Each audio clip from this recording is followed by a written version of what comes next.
Hello guys, welcome to my add cook channel. আজকে আমরা নিয়ে চলে এসেছি মশালা চিকেন। দেখে নেওয়া যাক এই রেসিপি।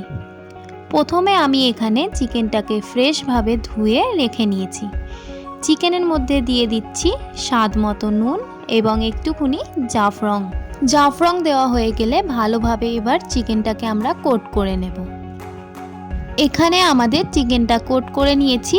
এবার আমরা দিয়ে দেব কড়াইতে তেল। কড়াইতে তেল দেওয়া হয়ে গেলে তারপর আমরা তেলটাকে গরম হওয়ার ওয়েট করব। তেলটা যখন আমাদের গরম হয়ে আসবে আমরা তখন চিকেন কোট করে রাখা দিয়ে দেব তেলের মধ্যে। এবার আমরা ভালোভাবে নাড়াচাড়া করে চিকেনটাকে অল্প একটু ভেজে নেব।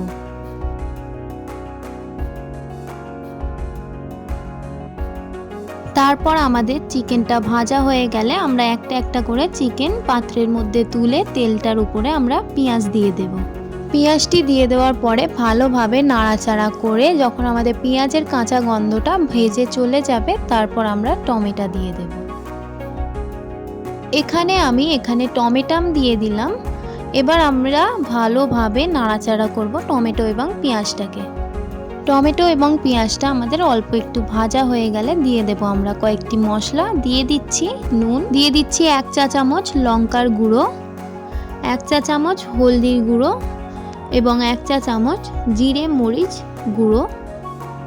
সাথে দিয়ে দিচ্ছি আদা রসুন পেস্ট। এবার সবগুলো দিয়ে ভালোভাবে নাড়াচাড়া করে পেঁয়াজটাকে কাই করে নেব। পেঁয়াজটা আমাদের যখন কাই করব তখন দেখে নেব যে পেঁয়াজ থেকে তেল বেরিয়ে গেলে আমাদের পেঁয়াজটা কিন্তু হয়ে গেছে। এবার আমরা দিয়ে দেব চিকেন যেটা আমরা ভেজে রেখেছিলাম। দেওয়ার পরে ভালোভাবে নাড়াচাড়া করে কষিয়ে নেব আমরা।